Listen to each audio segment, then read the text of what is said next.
This podcast is a production of the Brickyard Network, an extension of the Archie Bray Foundation for the Ceramic Arts. To find out more about our lineup of ceramic podcasts, visit brickyardnetwork.org.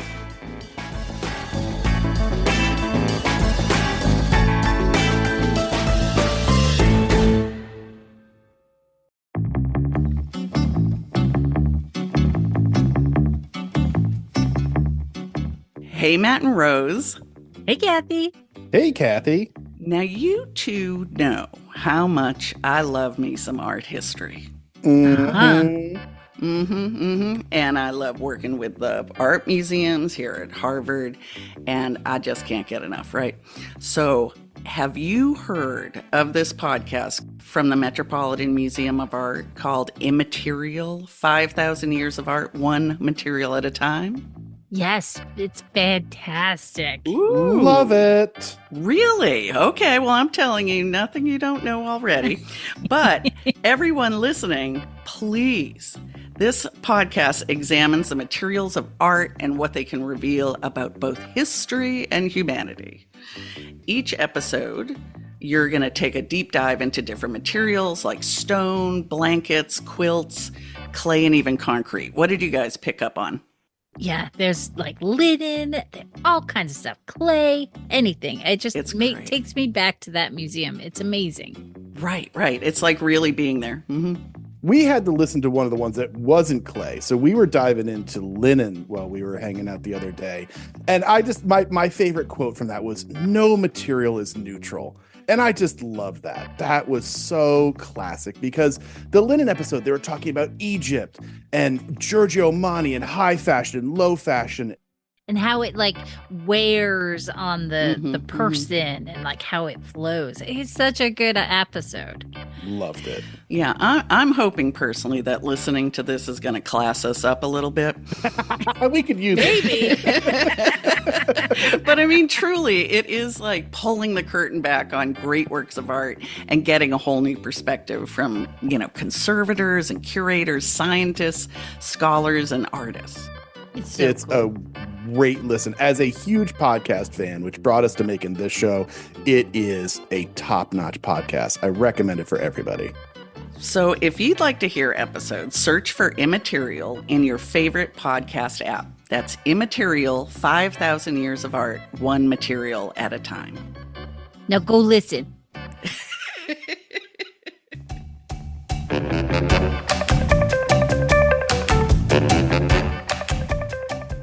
Hello, my name is Kathy King, and welcome to the For Flux Sake podcast. I'm coming to you from the Harvard Ceramics program in our fair city, Allston, Massachusetts. I'm here with Rose and Matt Katz of the world-famous Ceramic Materials Workshop, and they are ready to answer your burning questions about clay and glaze.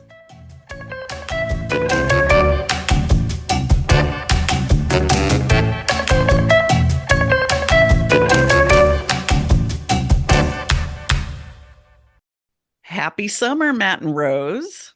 Ooh, summer. Yeah, although I gotta go. It's warm outside. I gotta go work on my non-tan. What? You're tanner than me. Come on. You are fair, Rose. That is That is very true. It's the Northern European in me. Yep. So, have you been enjoying your summer? So far, so good. Yeah, great adventures. And we are ready, or I am ready for some vacay. It is going to be August in New England here soon, which is the summering season. We get one whole month of it, so we're going to take it. Yes, we're taking it. I got to get down to the Cape and sit on the beach and watch the great white sharks come swim eat some by. seals. Seriously, do you watch the shark trackers? Our kids love it. They're everywhere. Oh, yeah. They absolutely love it. No, I'm not kidding. I love that they name them, like there's Dolores and Mr. Bubbles. And I'm like, wow, that would be just terrible. Like Mr. Bubbles took my leg, it's like, it's just, I don't know if we need to make him so cute. Yeah, our kids say, look, this is named after you. I was like, Thanks, I think. I'm not sure. And for those of you from around the globe, the funny thing about, going to Cape Cod in Massachusetts is, in the 70s when Jaws came out, I remember, that was supposed to take place in Cape Cod or around Cape Cod. And, but it was bizarre. It was so silly because there was never a great white scene off of Cape Cod. And now we have one of the biggest gray seal breeding grounds off of Cape Cod, off of Chatham. And that's why it's just lunch buffet here in Massachusetts for great white shark. So yeah, I've actually heard that there did used to be them because the seals and because the seal population has come back, that they've returned, but it was a long time before any of us or our families were there. Yeah, right. Well, and there's always stories in New Jersey of shark coming up the Delaware River. There were reports of sharks, and I lived half an hour south of Trenton, and there was reports in Roebling, New Jersey, of sharks in the river, and it's a big shipping lane, so it's like a deep river with a channel, and there were sharks there in 1800s, early 1900s, and then they haven't been reported since then. Wow. But it's like, there's. That's why I'm happy I grew up in Maine with the frosty ocean that you're not going swimming in even in August. Well, thanks for joining us, everybody, for this episode of For Jaws' Sake. We'll see you after the summer. All right. It's just the season, It's Shark Week season. The sharks migrate back. All right, let's get to it then. Okay, no more sharks, I promise. Okay, so our first question comes from Lana. And I have no idea where Lana's from because Lana didn't tell us. So people, make me happy. Tell me where you're from. It's so exciting for us. It is very exciting. It is, right? And Lana's got a great question, though. This is really fun. Lana wrote, I'm interested in using acrylic paints on my pottery, but I'm not sure where to start. Can I just paint on finished fired pieces, or is there a better way to use acrylics on ceramic? Room temperature glazing, people. Yes. You don't usually get a question like this. This is fun. Yes. Have I said this on the show before? I think we have before. Maybe once we? We've mentioned it, but yeah. So, I went to art school. Both Rose and I did, but I went to graduate school. And I made sculpture. I did not make pottery. And everything was painted 100%. Yeah. I think you did 2 glazed pieces and you're like, early. Why am I doing this? No, it wasn't me. It was Scott Chamberlain, my faculty member, because I was really struggling I was doing all this work on walls, and I was trying to make wallpaper match the ceramics, and the colors never matched. And I even back then, I was the glaze guy. And I was really struggling because I could not get this perfect match. And Scott eventually came in and he's like, what are you doing? What are you doing? This is dumb. He's like, is anybody going to eat off of your sculptures? And I was like, no. It's like, then what do you care? What difference does it make if it's a glaze? Yeah. And that was it. That was it. All acrylic paints all the time after that. Yeah. And it got then you didn't have a glaze habit, you had a paint habit. And then it went back to glaze. We were broke back then. I spent a lot of money I didn't have at the art supply store on golden acrylic paints. Silver too. No, the silver. Yeah. No, it's true. But there is a point in there that Lana does need to be aware of, which is not for food use. Okay. Can you paint on your work? Yeah, you can do anything. I mean, people have come up with all the great things. I mean, back in the day, what was the fuzzy Blocking. Blocking. Oh yeah, that was huge. Yeah. There was a movement there. Late 90s, early 2000s. I remember everybody that. was flocking each other. And well, it was college, we were young, dumb, and just everybody was flocking left and right. Or tool dip, right? The stuff on the handles. Oh, yeah. To make it all rubbery, or crayons, pencils, whatever. You absolutely can do any of it. I mean, the funny one is Lana asking for a trick. Like, there's not a trick. You just start painting. You go to town. Yeah. Oh, unless she's talking about underglazes. I mean, you could treat No. those like you paint them on. Oh, yeah. I call But underglazes the acrylic paints of ceramics. there you go. Maybe she's Right. referring to that too. I mean, that's No. She says acrylic paints. That's like, Saying true. acrylic paints, Yeah. I think. So beyond, knowing that it's not for food safe, is there anything to consider? Do you want to fire do the not work up put to it in your kiln. temperature? No, don't Well, put it in okay. your kiln. We'll assume that's not Don't asking put it this. in your kiln. No. Rose did a video that's on our socials that some Prismacolor pencils, and I'm sure other colored pencils, will actually survive a firing. The catch is that our assumption for what we saw is that it's because they've got iron oxides as one of the pigments. And when you fire it, iron will stick around. A lot of the other colors burn out. So we were doing it as like a cheap alternative to labeling like textiles instead of, say, like an underglaze pencil, which are expensive. You can buy certain colored pencils and they will survive the firing. So you certainly can do that. But yeah, anything, acrylic paint, flocking, tool, you can't fire any of that. This is when you're done. But you want to spray paint it, you want to acrylic paint it, you want to tool dip it, you absolutely can. It needs to be clear, because not food usage, no dishwasher usage ever, right? This is for sculptural items. It's going to go on a shelf and live on a shelf, right? That is what that is for. Because any of it'll burn out, and it'll probably be pretty nasty burning out on top of it. Who knows what sort of binders and whatever. Well, else is in those things. it's all polymers and things like that. If you're using acrylic paint, it's some pretty nasty stuff. Yeah. So Kathy, you're asking about sort of lifespan. Well, I guess is it if you think of like painting bisque, right? So bisque is absorbent and will suck up a whole lot of acrylic.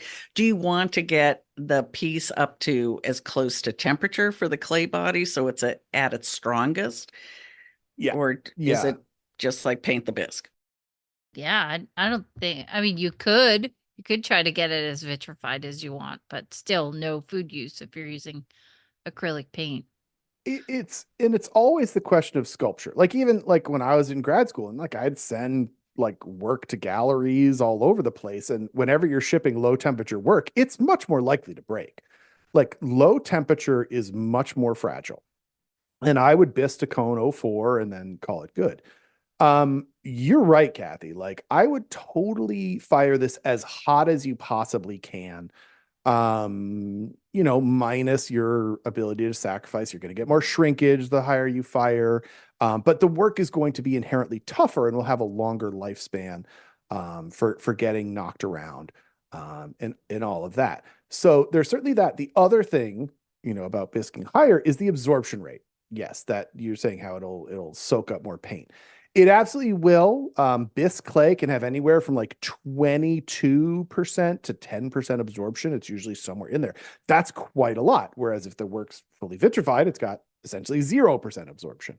And the less absorption, the less it's going to draw on the paint. And acrylic paint will dry, right? That's the thing. It'll air dry.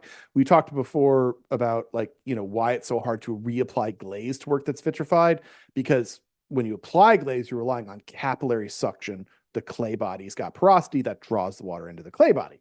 If it's already been fired to temperature, you lose the porosity, so you're waiting for evaporation, and that's slow for water. But for acrylic paints, they're designed to dry in air, so it doesn't really matter. But you might want to put down, I don't know if gesso is the right material, but like a white layer or a base layer that will block off the porosity. That could make it more brushable. I think in past episodes, we've talked about things like CMC, which is what we add to ceramics to make them more brushable.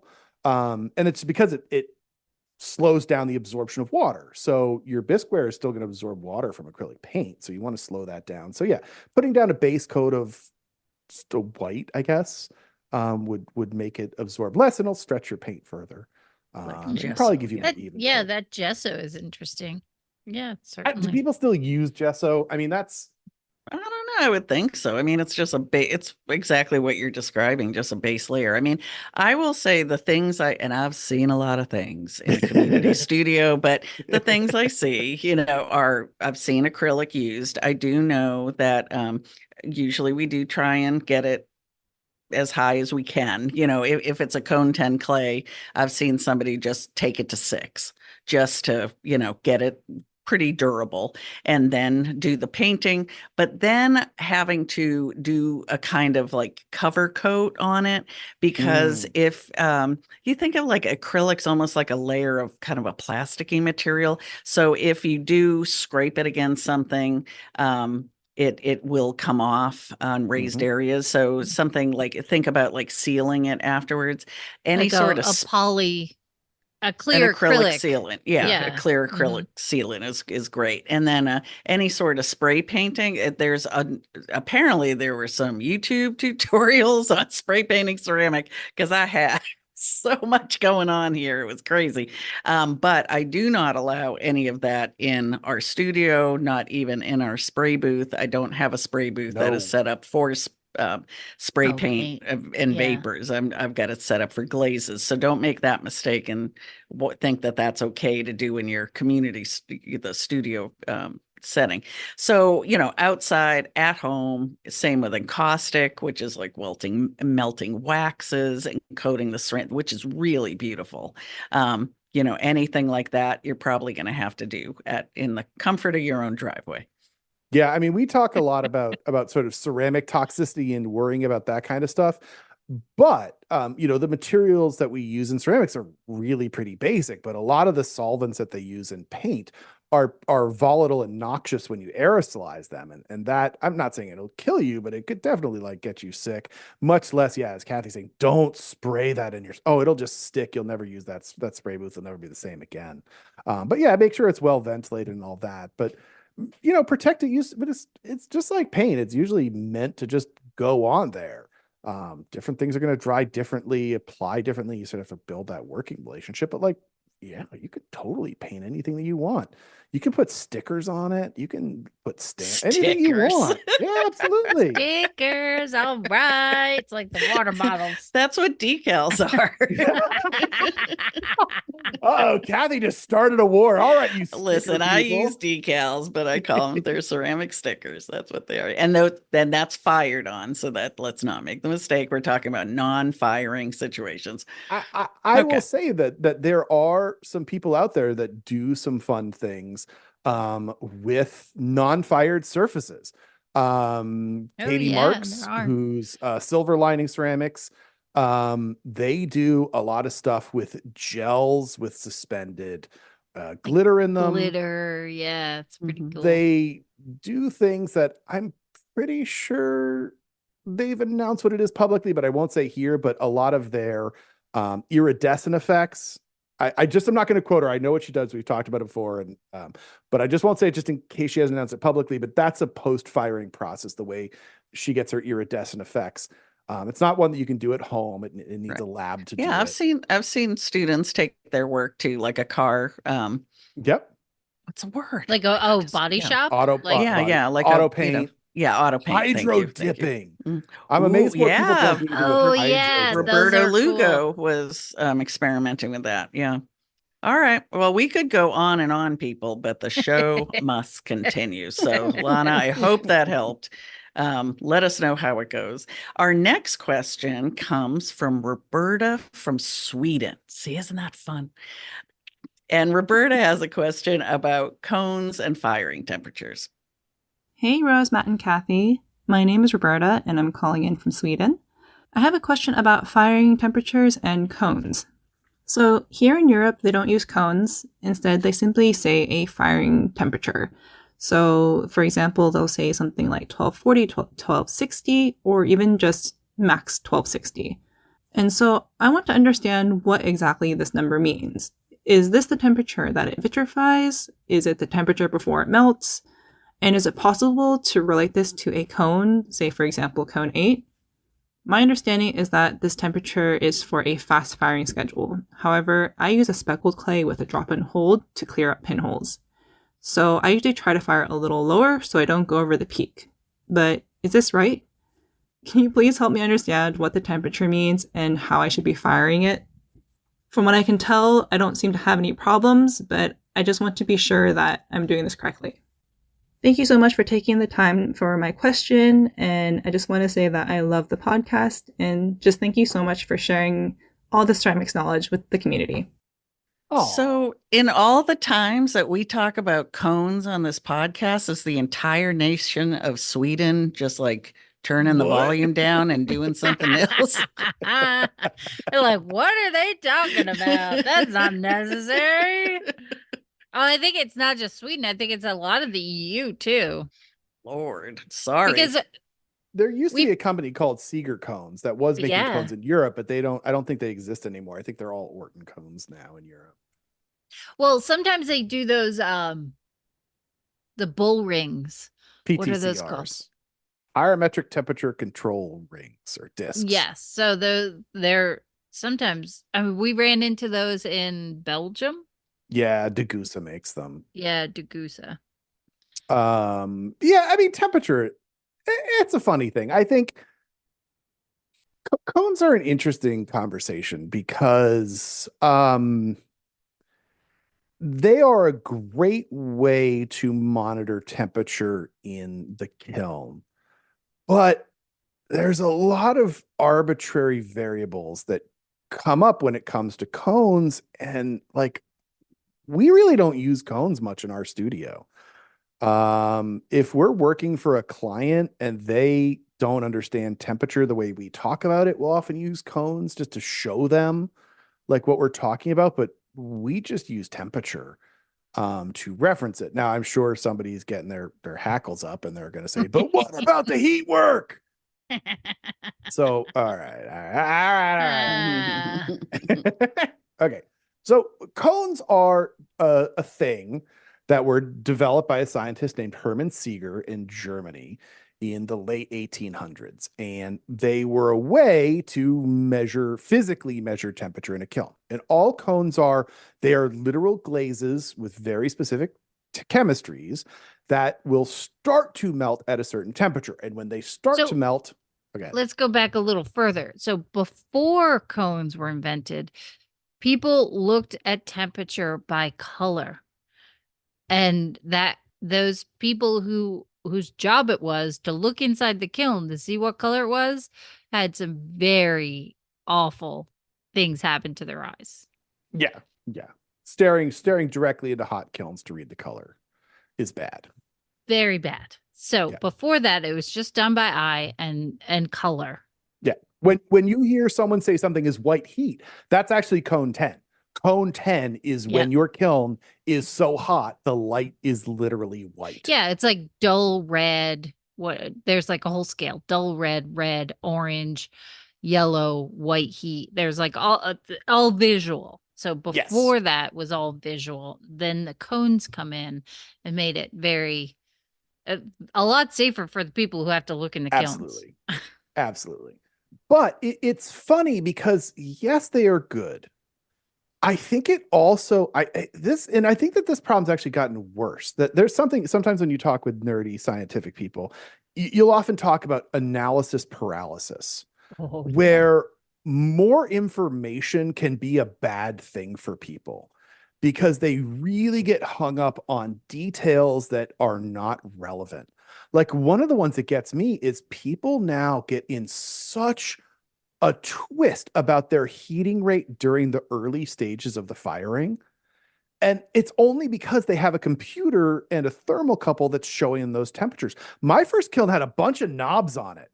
And you just turn the knobs and turn it like two notches for 45 minutes and then turn it up again. Absolutely. And nobody was like too concerned that is my heating rate more than 300 degrees per hour? Like what? And the firings were generally fine. But now we see it and we think that like just because there's a program and somebody's written it and that this is what the kiln manufacturers say, that's the way it has to be, when like ceramics are pretty tough. Like you always hear us say on the show, like we fire really fast and our things come out okay. But So the cones are just a way of monitoring temperature. It's still the actual temperature that's relevant. And even more than that, one of the best things that cones started to define is that it's the temperature during the last 100 degrees C of the firing. That is the only part of the firing that matters. Okay. The rest of your firing is building up the heat to get to the last 100 degrees C. That's when our clay bodies and our glazes go through their chemical changes. Everything else is just, it's the airplane trip to get to your vacation, right? The vacation is what you're getting to. That's your last 100 degrees C. Everything else is just getting there. Although, half the fun of hell is getting there. But that handbasket. Don't forget the handbasket. The handbasket. So that's what really matters. So what we care about is like that last 100 degrees C of the firing, 180 degrees F. And that is correct. I know. Oh my God. Did he just do F? Although somebody on our YouTube channel tried to tell me my math is wrong. It's not actually, people. F and C conversions change when you look at heating rate. So it's 180 degrees F, not 212. Believe me, it's correct. But that's what matters. So when you're talking about your firing temperature, you're talking about during the last 100 degrees C, what is the peak? Now, it is true. If you fire faster, you have to fire hotter. And if you fire slower during the last 100 degrees, you have to fire cooler. That is this concept of heat work, that it's not just time, it's time and temperature, because it's not about the heat, the specific temperature anyway. It's about the completion of the chemical reaction. That's the most important part. We're waiting for this chemical reaction to happen. It happens during the last 100 degrees of the firing. It can happen fast and hot or slow and cool. It's the same reaction that we're going for. So that's the most important thing. So, like when Roberta is saying, like, what temperature is this reading? It generally is the temperature, the maximum temperature for that clay body, like when they're saying the firing will be done. So if it's 1260, that's like a cone 8 plus. You can still reference a cone chart just because you've never done it. But, when we talk about the cone chart, we've got lots of YouTube videos about this kind of thing. It'll tell you the heating rate during the last 100 degrees C of the firing, which really makes a difference. But at the end of the day, if your clay says 1260, that's relative anyway. Like even like cone 10, cone 8, these are all relative. Basically, all clay bodies should be able to be fired a little bit hot or a little bit cold, and their reaction will be done. And that's the major thing. Is your reaction done? Is your clay body vitrified? And is it all doing what it should? And you fire it hot, you fire it cold. It doesn't really matter. Now, one of the things we often talk about, one of the big problems with cone 6 bodies is a lot of them are inherently underfired. And that means if you fire them hotter, the vitrification level goes down, but you fire them colder and the absorption rate goes up, and that's bad and why that's a problem. Most clays should have a little bit of flexibility to be fired hot or cold, and they'll be okay. So the 1260 or whatever temperature you're referencing, it's really relative because it's all about that last 100 degrees C of the firing and how hot you get during that period of time and how fast you get there. But most people just use cones or the computer and just call it good. Well, all right. I do remember the knobs. You did bring me back with that. Yeah. I remember I was a teaching assistant for Linda Arbuckle, Mayolica expert at Penland School of Crafts, and I had to stay up all night to keep turning the kilns up, just by notch, because she had a very particular, timing of that. So, do you know the crazy thing about how those work? No. Okay. We talk about no. Kathy didn't listen to the Freddie episode. That's okay. She got time. I did. No, I talk about it a little bit in the Freddie Frederickson kiln episode. The way they worked is what was called a bimetallic strip. And what it is that it's two pieces of metal, and the knob pushes those pieces of metal closer together as you turn it up and up. So if you set it on 1, it means that when electricity passes from one piece of metal to the other, and they get hot, and when they get hot, they literally bend, they expand, and then they lose contact. And then they cool down and they get closer together, and then they get contact and the electricity passes. So when you're turning it up, right, one of the important things about electric kiln is there's no variation in the amount of electricity. When it's on, and it's going, and there's no variation. It's always the same amount of electricity going through the kiln at all times. But what happens is as you turn it up, it makes the distances that those pieces of metal can pull from each other closer so that they're going to come back together sooner. And then when you turn it all the way up, they're just forced permanently together. And so the way it controls your heating rate is that it just turns the kiln off for longer periods of time because they have to come farther together to cool, or when you force them together, they're just stuck. And so again, the heating rate, it's not really a thing because it's just on or off, as what all kilns do. They're just on or off. So for our listeners, Matt is pinching his fingers and opening them, and pinching them and opening them. That's a problem. We should fix that. That's why we need a video component to these recordings. Anyway, so let's try and squeeze in one more question. And this question comes from Kathleen. Note on where Kathleen's coming from, but Kathleen wants to know, is there any advantage to bisque-firing commercial underglazes or mason stains used as an underglaze, or perhaps in an underglaze, or maybe mason stains in a clay slip, that type of scenario? That's a good one. Oh, I'm just waiting for you to answer. So our question is from Kathleen, and the question is there any advantage to fire commercial underglazes or mason stains used as underglazes? Kathy? Yeah. Oh, okay. I didn't read that correctly. Thanks. No, I'm playing host. You get the question. I don't, just from experience, because I'm doing sgraffito, and so I'm using leather hard clay. I'm putting a bunch of coats of black underglaze on it, then I'm going to carve through it. I do want to bisque it, just because when it comes to I'm not once firing. And then also I'm doing everything at a carvable, time period. And so I do want to bisque fire it, because I don't want, if I were to put glaze on, I don't want that underglaze to move around anywhere. I don't want anything to mar what I just spent hours doing. If I was someone who just painted on clay, I think you could get away from not bisquing if you, say, have your bisqueware, you're painting, your sunset scenes and whatnot. But I personally would want to maybe spray my glaze on.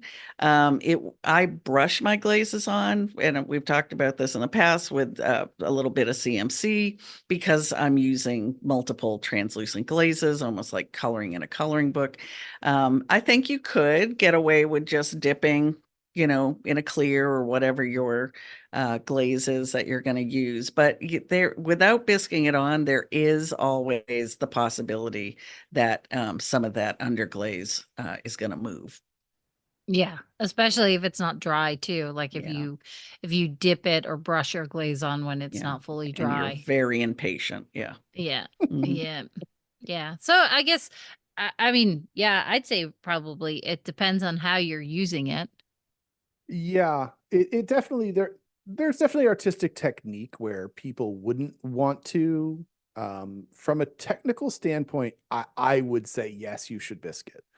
For a couple of reasons. One, as Kathy's saying, for preventing things like bleeding, of the color bleeding out.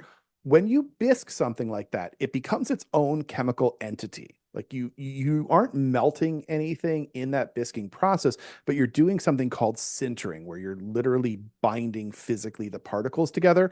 And that means when you do go further into a melting process with your glaze, they stay as an independent chemical structure. So they sort of are held together.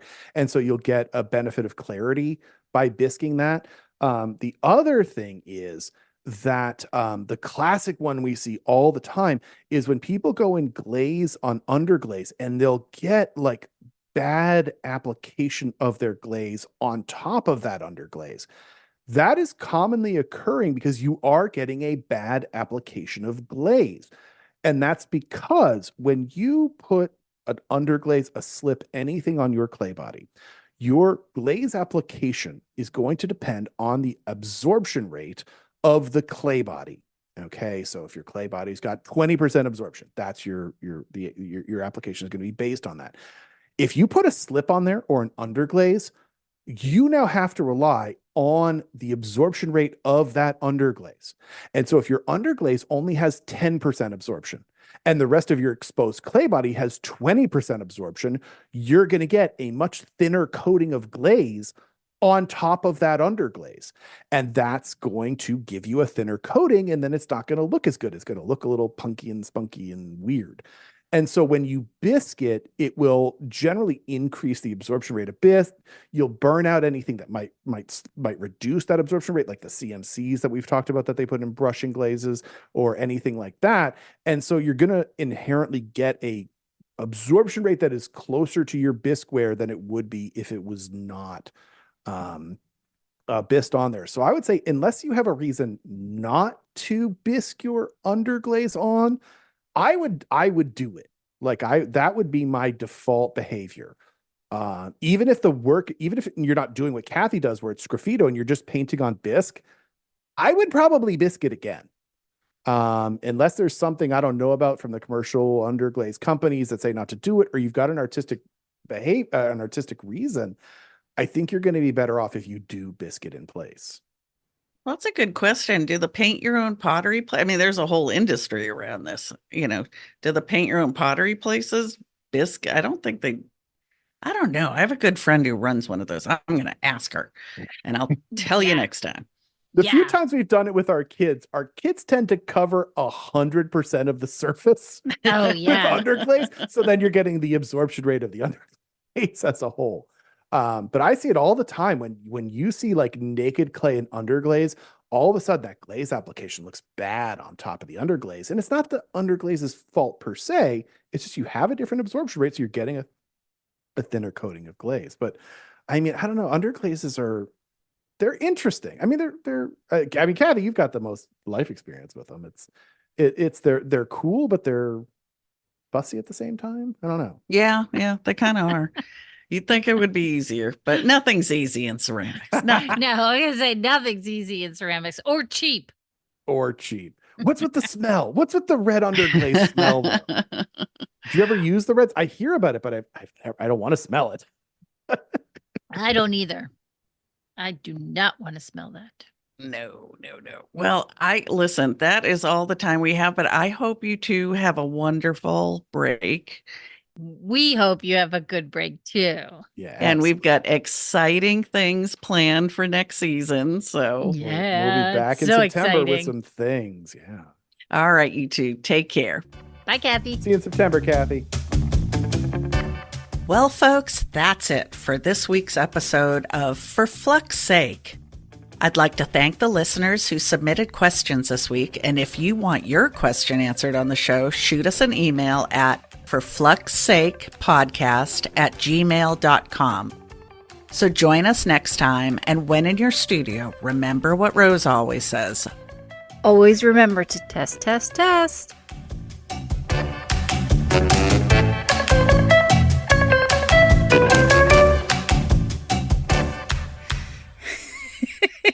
This is a test of the emergency glaze system.